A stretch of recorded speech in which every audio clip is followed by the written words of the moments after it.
उस जंगल में जितने कांटे के झाड़ियां हैं सबको खत्म करो, जितनी हड्डियां पड़ी हैं सबको निकालो। 2 महीने तक वो भी सफाई करता रहा। उसके बाद फिर 4 महीने गुजर गए तो बादशाह ने कहा यहाँ पर फूलों के दरख्त उगाए जाएं, खुशबूदार पौधे बसाए जाएं, और वो भी कर दिए गए। फिर बादशाह ने कहा मेरी ख्वाहिश है कि यहाँ एक अच्छा महल बनाया जाए, अच्छा महल, वो भी 2 महीने में महल भी तैयार। बादशाह ने कहा मेरी ख्वाहिश है कि यहाँ एक नाला बहाया जाए, यानी एक हाउस बनाया जाए, महल के अतराफ बागीचा लगाया गया, फूल पौधे सारी चीजें। ये बादशाह कुछ किया ही नहीं, साल भर वो महल ही बनाता रहा। जहां ये लोग छोड़ के आने वाले थे उसको बदल ही डाला, रास्ता भी अच्छा, महल भी खूबसूरत, सब कुछ बनाया। अभी 8 दिन बाकी थे, रोज इंतजार कर रहा था कि कब साल खत्म होगा, मैं जाऊंगा, छोड़ करके आएंगे, छोड़ करके आएंगे तो अच्छा ही है। जो साल भर किया था इसने, साल खत्म होने के बाद जो डेट आई नए बादशाह के इंतखाब की, कोई आ ही नहीं रहा। इसने बुलाया, कहाँ है जिम्मेदार लोग जो बादशाह चुनते हैं, मुझे उठाओ, जंगल में छोड़ाओ, नया बादशाह ले आओ। सारे आए, कहा बादशाह सलामत, हमारा नियम बदल गया है, हमारा कानून बदल गया। बादशाह ने पूछा क्या हुआ? कहा अब आप हमारे हमेशा के बादशाह, हमेशा के बादशाह हैं। इस बादशाह ने पूछा क्यों? इससे पहले सिर्फ 1 साल की वैलिडिटी थी, अब हमेशा का क्यों? लोगों ने कहा अब तक जो आते थे बेवकूफ थे, अय्याशी करते थे और चले जाते थे, उनको पता होता था कि कहां जाना है, फिर भी अय्याशी करते।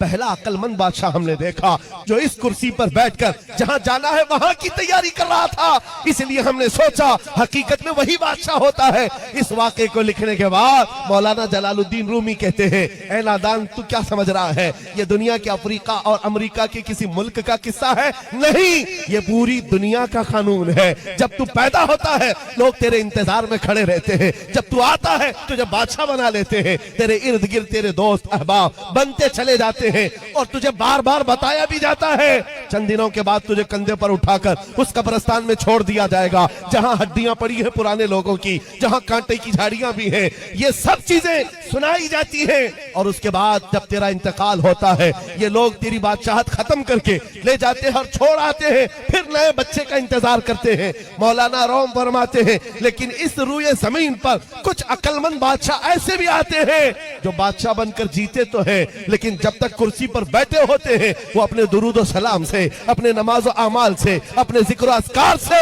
उस बाकी जाने वाली सरजमीन को तैयार कर रहे होते हैं, और तैयार इतना कर चुके होते हैं कि कौम इनके इंतकाल के बाद इनको उठाकर दफन तो करती है, 800 साल गुजर जाए तब भी कौम कहती है राजा तो हमारा खाजा ही। सुभान अल्लाह। सोशल मीडिया का जो जाल है ये क्या है? तुम्हारे ईमान को खरीदने की साजिशें हैं। कितने नौजवान ऐसे हैं जिनको हम जानते हैं, जिनके अखलाक तबाह हो गए, जिनकी हया का कत्ल हो गया। ये रात की तन्हाइयों में बैठकर गंदी उरियां तस्वीरें देखते हैं, पोर्नोग्राफी करते हैं, बेहया फिल्में देखते हैं।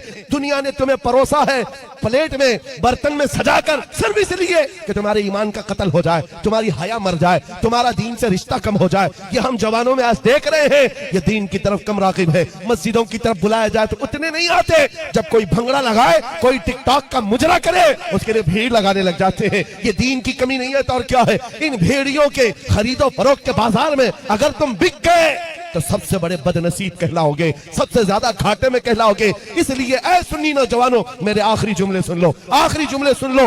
करोड़ों की दौलत तुम्हारे सामने रख दी जाए, करोड़ों का हुस्न तुम्हारे सामने रख दिया जाए, सारा नंगापन रख दिया जाए, तुम्हारी आंख उठने ना पाए उस तरफ, बल्कि दुनिया को पुकार कर कहो अपना सब कुछ गुंबद खजरा कल भी था और आज भी है, मेरे नबी से मेरा रिश्ता कल भी था और आज भी है। बतला दो गुस्ताख नबी को गैरत सुन्नी जिंदा है, उन पे मर मिटने का जज्बा कल भी था और आज भी है। हमें हमारे मुस्तफा की बात करनी है।